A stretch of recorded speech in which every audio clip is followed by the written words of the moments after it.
the Ignite TV studios. I'm Damian Goddard. Coming up on Ignite Live, we've got a quick peek at the world around us in our Ignite Live news briefs and an interview with Steve Jalsovac from LifeSiteNews.com. You see, Steve's been around the block a few times when it comes to issues concerning life. Well, how does he keep his head above the proverbial water? And what went through his mind when a particular Catholic priest who is suing Steve in LifeSiteNews.com was diagnosed with cancer? That's coming up later in the show. But first, our Ignite Live news briefs for Monday, November 4th, 2013. The mayoral situation in Toronto has garnered international attention, and a morning radio host's question to Mayor Rob Ford is adding fuel to the fire. Ford, under direct pressure to step down from his post from everyone except the actual people who elected him mayor, was asked by AM 640's John Oakley, quote, "Have you used crack?" End quote. Replied Ford, quote, "Johnny, I'm not a drug addict," end quote. Ford spent considerable time on his own Toronto radio show Sunday issuing a public apology for some stupid things he's done as Toronto mayor. He also said he refuses to step down and urged during Monday's radio show with AM 640 that Toronto police release the video that purports to show him smoking crack cocaine. Apple is lobbying for the protection of lesbian, gay, bisexual, and transgender workers. CEO Tim Cook took to the op-ed pages of the Wall Street Journal, writing a piece proclaiming protections for LGBT workers is a good business practice that should be recognized by federal law. ENDA, the Employment Non-Discrimination Act, faces a key Senate vote. Supporters of the bill hope that all Democratic senators, with the help of a handful of Republicans, will nudge the bill over this critical hurdle. And a New York-based company is putting a different spin on the chastity belt, but it's less chastity and more anti-rape. AR Wear has produced a line of garments, including underwear, specifically designed to frustrate sexual assault. The clothing works by using cut and tear resistant waist and thigh straps, which are tightened and locked into place by the wearer. Once secured, the underwear and shorts cannot be pulled down unless the user releases the latch, which works like a combination lock. Of course, each combination is unique. Those are our Ignite Live news briefs as in short, not underwear. When we return, Steve Jalsovac from LifeSite News joins us to not talk about gross stuff happening in the culture. Stay with us. This is Ignite Live.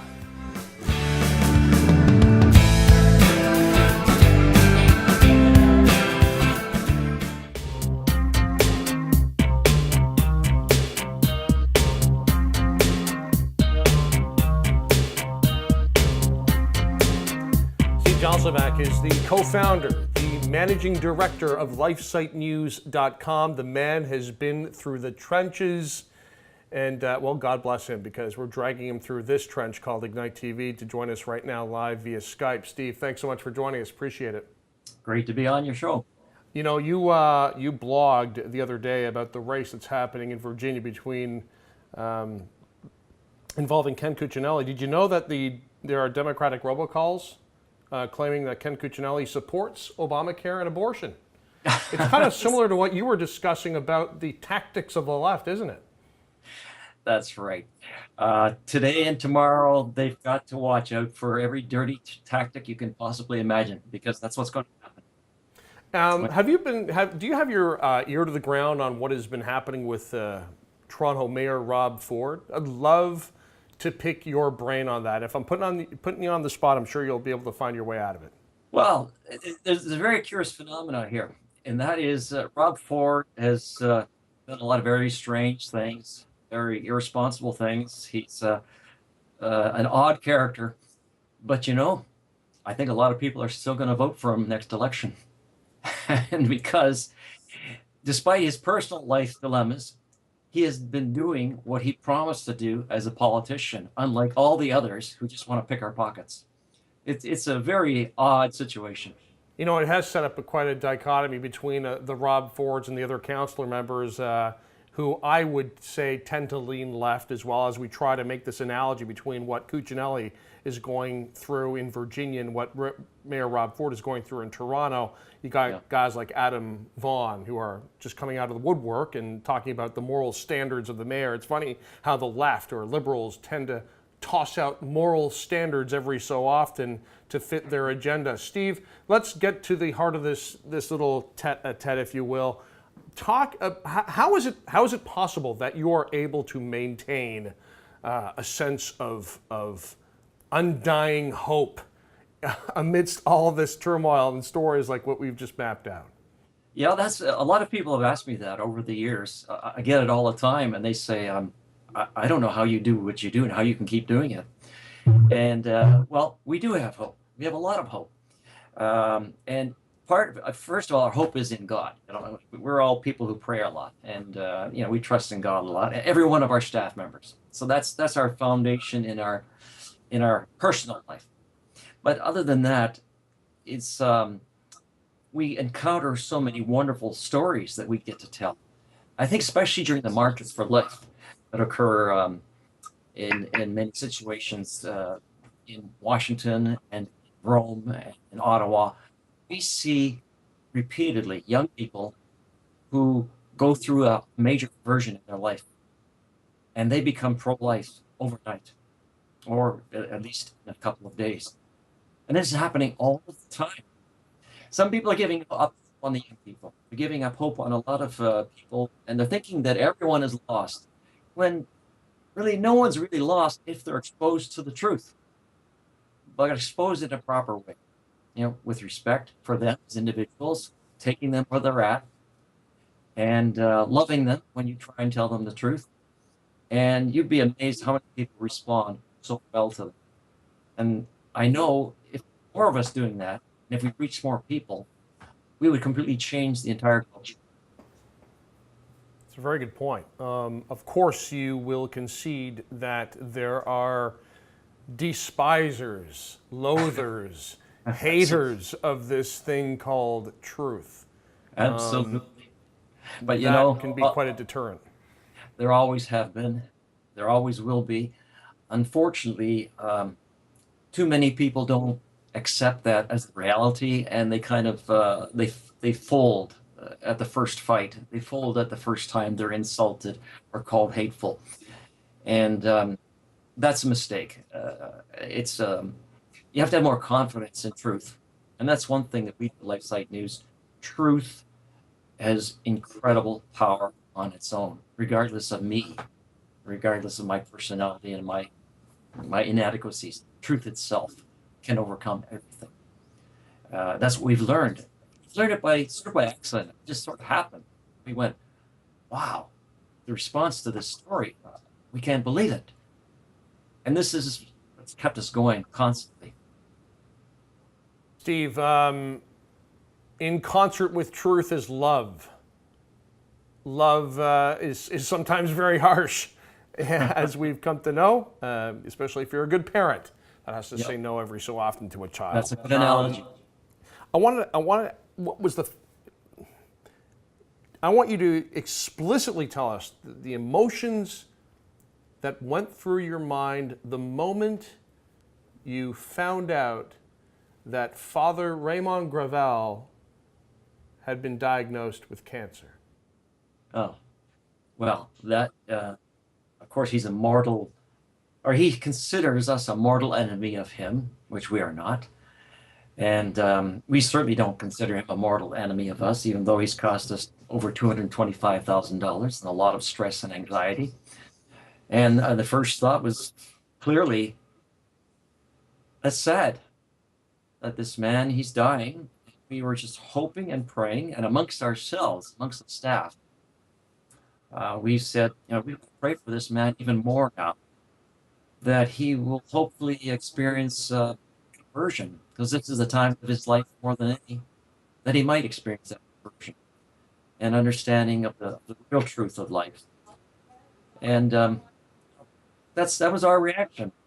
It's you know, the court cases besides, you know, I guess the court case will end with his demise whenever that happens. But that wasn't our first reaction at all. It's about him.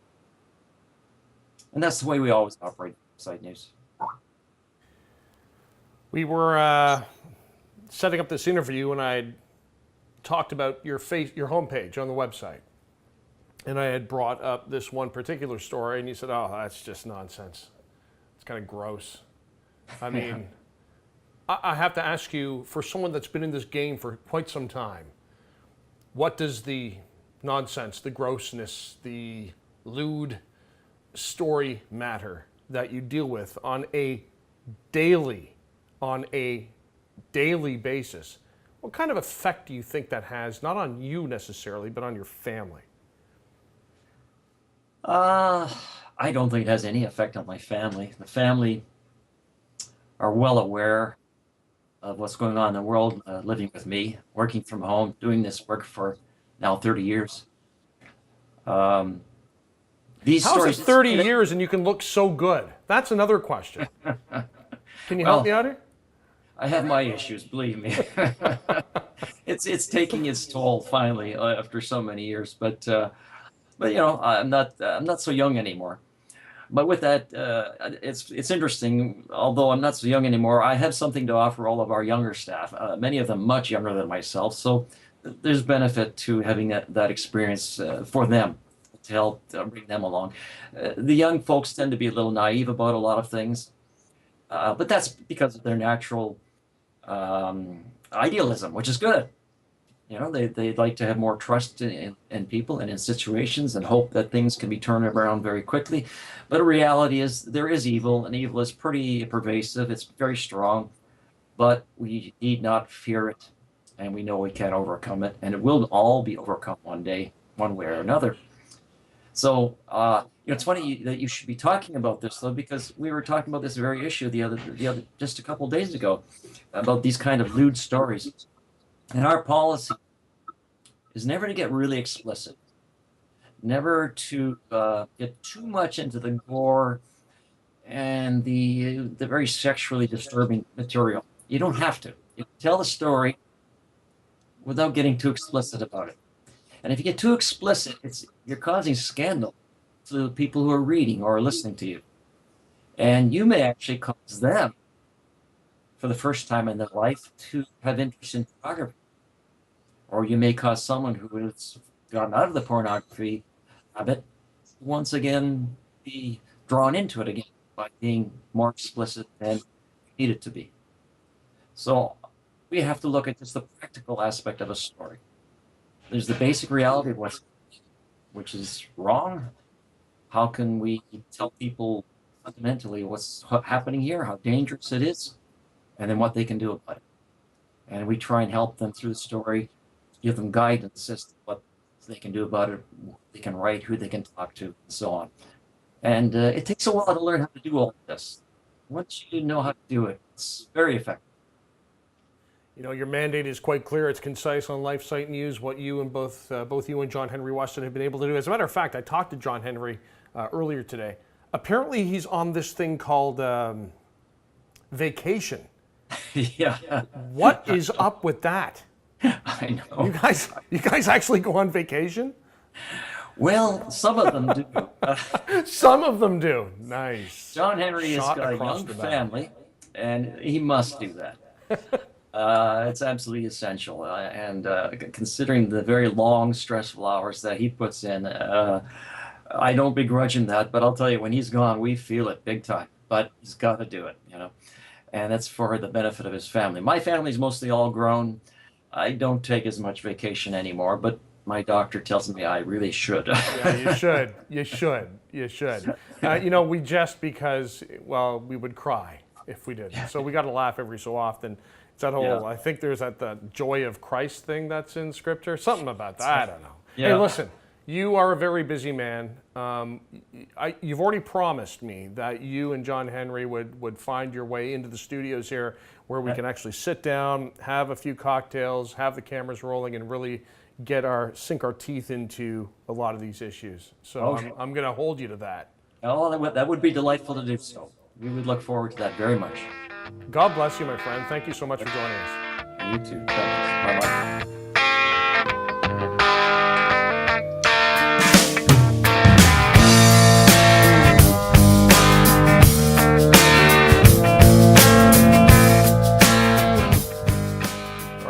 going to wrap it up for this abbreviated edition of Ignite Live. I'm Damian Goddard. Listen, just a little reminder here. We are going through some growing pains, okay? Now, that is not to say that we will not be endeavoring to make this product the best it can be. It's going to take some time. We do really appreciate the patience that you've shown us so far. We really appreciate the support. We really appreciate continued support during this stretch. Amazing things are underway, and I really believe this. Further to what I always say at various speaking engagements, we're living in a really special time, and I think it calls for endeavors just like this. You know, IgniteTV, just based out of my basement, my home, turning it into a broadcast facility, and with the hope to bring to light some of the most pertinent issues in play in our culture. The very mandate of IgniteTV is to engage the culture. And how do we engage the culture? Well, we engage it through means of multimedia. We've got to change the culture by engaging it, and that's what we hope to do. We launched on Friday. It was a bit of a rough launch. We've had a few glitches to work through. You know, I made a joke actually on DamianGoddard.com to my American friends. Well, if you're signing up for Obamacare, this is all part and parcel with logging on to your laptop or desktop computer. Trying to bring some levity to the situation because it has been trying, but the Friday launch was a little rough around the edges, but it's onwards and upwards. There is no quit, although there are forces that want us to do exactly that. Let me look straight into this camera and look into all those eyes of the detractors out there, and let me state unequivocally, there is no quit. None whatsoever. We're moving forward, and we're looking forward to it, and we're looking forward to having people hop on board with us as we attempt to wade our way through this mess, and also to have a little bit of fun as well too. As a matter of fact, I'm pretty overjoyed at the fact that the Monday Night Football game tonight will feature for the first time, I think, two winning clubs, two teams with winning records, the Bears and the Packers. That's another conversation altogether, but as you already know here on Ignite TV, our whole cause is to look at the political spectrum, sports, arts, entertainment, film, music, Miley Cyrus nude on a wrecking ball, and to put the kind of spin on it that lends itself to the glorification of God and why we're here, to lead souls to heaven. That said, we have a jam-packed week coming up. We're broadcasting Mondays, Wednesdays, and Fridays here on Ignite TV. That's how it's going to stay for the short term. We're hoping to bump that up as fast as possible. But we'll be having some people join us right here in the studios, hopefully. There's a very pivotal vote that's happening in our neck of the woods here in Oakville, in Southern Ontario, here in Canada. The Halton region is looking to overturn its ban on the HPV vaccine. And of course, that has huge implications on what is being taught our children in the school system. We're going to be getting some people in studio. We're going to be getting opinions on that and much more throughout the course of the week. That's about it for now. I'm going to let you get on with your day, but thanks so much for joining us. We really, truly appreciate it. We wish you well, and God bless. I'm Damian Goddard. We'll chat with you soon. Take care.